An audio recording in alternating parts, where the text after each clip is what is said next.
getting ready to do a pantograph with the IntelliQuilter, and I wanted to show how I set it up. I have a quilt here. It's on the machine. You'll see it here in a minute.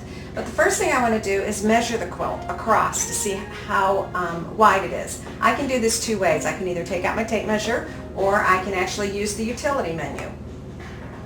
I hit the utility menu and here's a measure option. I'm going to click that.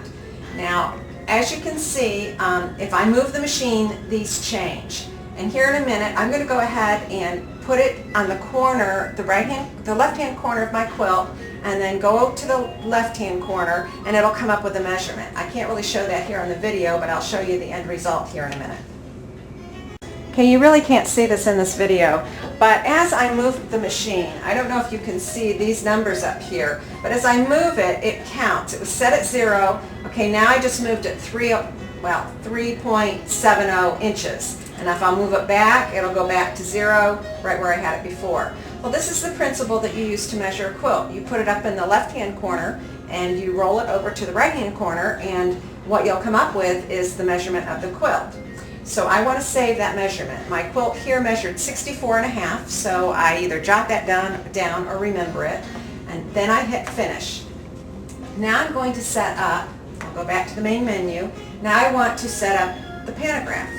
And I'm going to design a quilt, I'm going to start new, it's going to be a pantograph.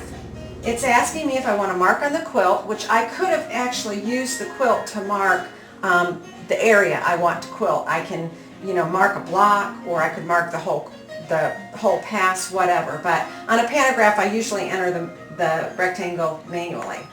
So we're going to punch in here 64.5 for the width. And I measured this before as 85 inches for the length. It really, at this point, it really doesn't matter what that length is, because in the end we'll have the option to clip off whatever is too much or too little or whatever. So I really don't even care about that length, as long as you have two passes. I usually do my passes 14.5 inch long. That's how much my machine I feel comfortable running, and so even if I just put like 36 inches for the length, it would still be fine. So I'm going to type, for demonstration purposes, I'm going to type in 85. I don't know if you got all that, what I just said. So we'll pretend it's 85 length and it's 64.5 width. Okay, now it's asking me to move my needle to the upper left-hand corner. I've moved to the machine, just dragged it. It's not connected to anything. So I moved it to the upper, this is where I want to start. It's the upper left-hand corner. And it's telling me, move the needle to the upper left-hand corner of the block and hit OK. You can't see that from here, but that's what this says. So I'm going to hit OK. Now it's asking me what pattern I want to put in there. And I happen to know that I like Deb Geisler's swirls on my t-shirt quilts. So I'm going to go to that catalog. Oops. Remember what catalog it was in. Next. There it is. I passed it the first time. Now it's asking me to select it and touch it, and it's turning red. Now on the pantographs, you've got the option of using alternate patterns. Say I wanted to do the swirl on one pass and a feather on another, which I know I would never do, but just for demonstration purposes. It's asking you for the second row. In this instance, I'm using the same, so I'm going to click this again. Now, do you see what happened? I don't know if you can see this. I'm going to stop the video and zoom in. You can see it now. It just automatically filled that rectangle, that measurement, the 64 by 85, it automatically filled it up. So I no longer have to worry about my gaps or whatever. The density on that, to me, it's saying it's 2.1, which I like to fill up my space a little bit more. The row height is saying 12 inches. The very first thing I do, I know I want to get a 14.5 inch row height.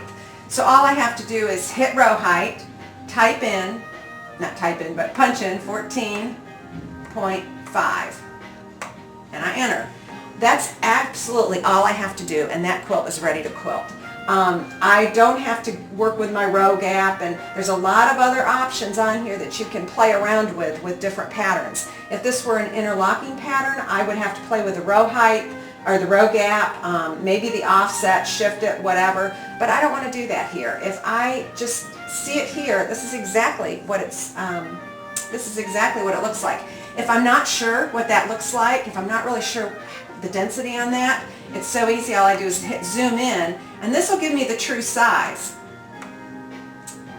Now it's blown up. I hope you can see that. It's blown up, and if I were to take a ruler and measure the distance between that line, and then after it's quilted and measure the difference, it would probably be right on. That shows me in real time, in real size, what that would look like. So I'm going to go ahead and zoom off of this. Full zoom, get it back to where it was. Okay, turn my zoom off, and I am ready to go. This is basically all I do to set it up. Now the next thing, I'm going to hit finished because I'm finished. It's updating the quilt.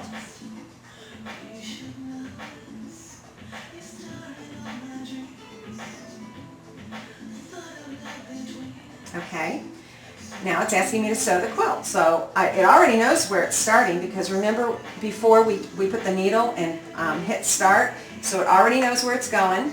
So I'm going to select the first pattern to quilt.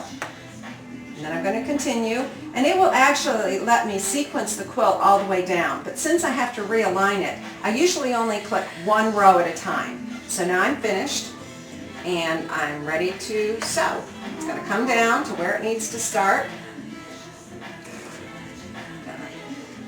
Tie my machine off, or get my thread up, get it ready. And hit continue. But I want to, before I hit start, I want to show you something. I don't know if you'll be able to see this or not, but as I move the machine, if I really wanted to check and make sure that it's going to end where it needs to end, I'm probably off the camera right now. But what you can do is just kind of move the machine around, and you'll see exactly where those stitches are going to be placed. And this is so handy, especially for when you want to restart it if you've run out of bobbin thread and so on. So let me go ahead now. I forgot where I started, but the little crosshairs here will tell me where I'm at. And that's where it starts. This thing is so visual. Now when I start it, it's just going to start stitching. And that's all there is to it.